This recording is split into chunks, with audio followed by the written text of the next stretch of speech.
আজকাল পাঞ্জাবি, টি-শার্ট, নানা ধরনের জামাকাপড়ে ফেব্রিক পেইন্টিংটা খুব ট্রেন্ডিংয়ে চলছে। তো হ্যালো বন্ধুরা, উর্মিস আর্ট অ্যান্ড ক্রিয়েটিভিটি চ্যানেলে তোমাদের সকলকে স্বাগত জানাই। আমি আজ করব ব্লাউজের ওপর একটা সিম্পল ডিজাইন। এটা চাইলে প্রত্যেকেই করতে পারো। এর জন্য আমার যে মোস্ট ইম্পর্টেন্ট জিনিসগুলো দরকার সেটা হচ্ছে কি এরকম একটা সরু ব্রাশ আর ফেব্রিক কালার। তো আমি এই দুটো কালার নিয়েছি, সাদা কালারটা মিক্সড করে করব, তাহলে কি ব্লাউজের ওপর জিনিসটা ভালো ফুটবে এবং কালারটাও ভালো হবে, তো ডিজাইনটাও দেখতে সুন্দর লাগবে।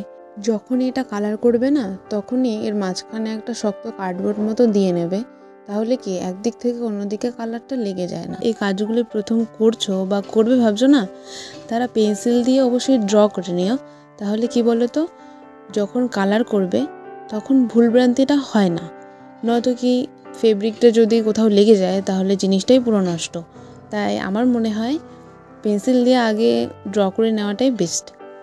এটা আমি সেকেন্ড টাইমের জন্য করছি। প্রথমে একবার করেছিলাম মায়ের ব্লাউজে, তো তখন মনে হয়েছিল আদৌ এটা পারবো কি না পারবো, তো তবুও চেষ্টা করেছিলাম। সত্যি কথা বলতে মায়ের এটা খুব পছন্দ হয়েছে। তো আমার একটা দিদি, তার মায়ের ব্লাউজটা দেখে খুব পছন্দ হয়ে যায় এবং সে আমাকে বলে যে এই ব্লাউজটা দিয়ে যাচ্ছি, তো পছন্দ মতো যে কোনো একটা ডিজাইন আমাকে করে দিস। তো আমি সেই মতোই করছি।